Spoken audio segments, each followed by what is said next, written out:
Hey everyone, welcome back to the channel. This is Mr. Maul with Maul Trades, and I'm so happy you're here. As promised, I'm bringing you my update after my first official week as a commercial plumbing apprentice in the union. And it was an excellent week. It was 2 days this week. It was Monday and Wednesday. And what we did is went over job hazards and safety. So the way it's set up is that we're going to be going through a number of courses over the course of the next 9 months. And I'm not sure of the duration. I think each one's like maybe 4 to 6 weeks or something to of that effect.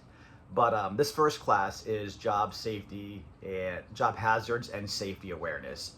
And I'm really glad that we started off with this topic because the material's pretty dry, getting through the material, but I honestly think it's the most important class we'll take. It's the foundation of the apprenticeship and of a career in the trades because we're dealing with some serious stuff here.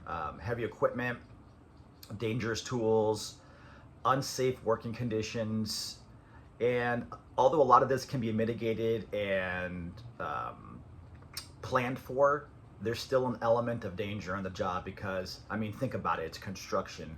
You have heavy machinery, moving heavy objects everywhere.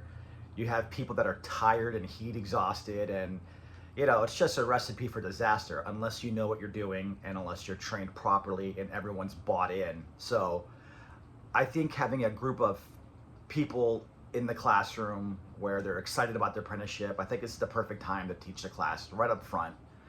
So on the 2 days, we basically read through a manual on job hazards and safety.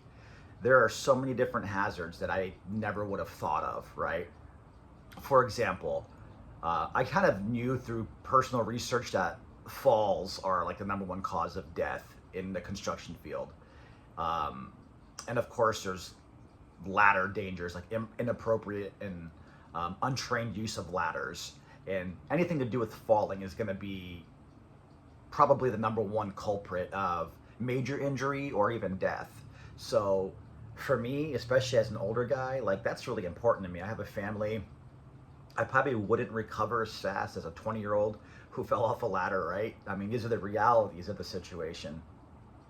So having an awareness of these hazards really helps me to step on the job site and move my eyes around and be aware of what's going on. Excuse me. So I was really happy that this was the first class.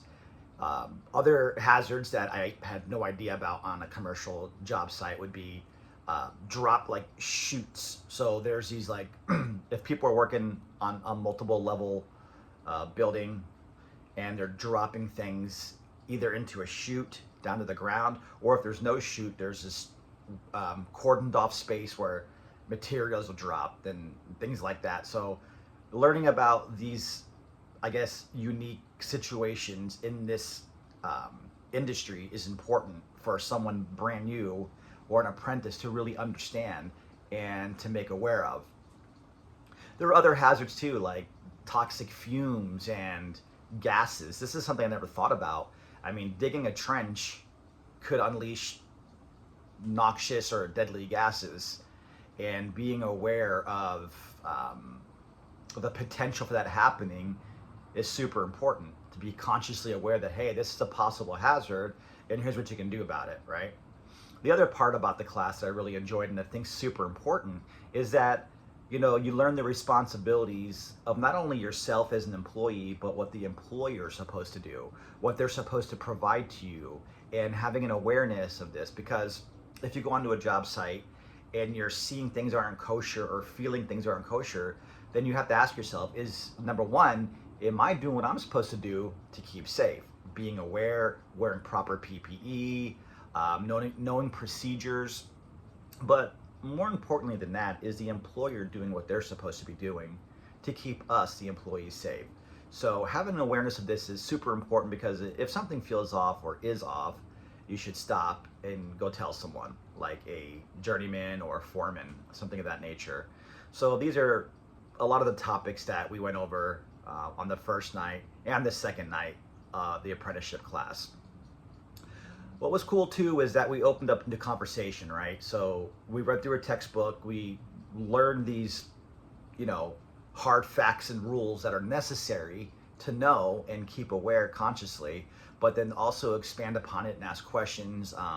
Was really cool because there's sometimes there's some gray area, right? Like there's situations that could put you in potential danger, but maybe you're not fully, maybe it's not so black and white, right? Maybe the lines aren't drawn so deeply.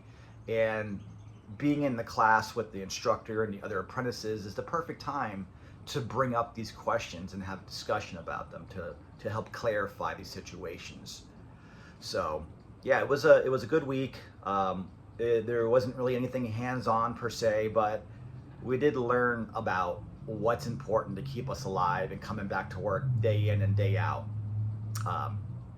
So that's really it. That's really the full, you know, the full week that I have for you for an update. I'm feeling pretty good about it. As an older apprentice, I did confirm actually, our instructor asked who's the oldest apprentice, and of course my hand was up. And the youngest apprentice was like 18 years old or something like that. But there's a wide range of people and age ranges in the group, so that's pretty cool. But yeah, as an older guy, I'd say these topics really hit home because a lot of us, and you know, younger guys too, it's not just for older guys, but a lot of us, you know, have families, wives, children at home, and safety is probably my number one concern in this transition to a new career.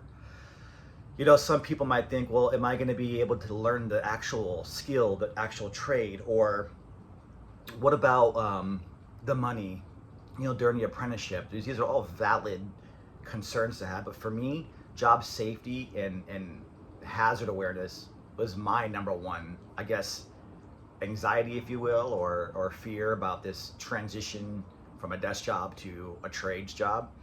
And having this class is so far easing that anxiety a little bit. There is, you can never 100%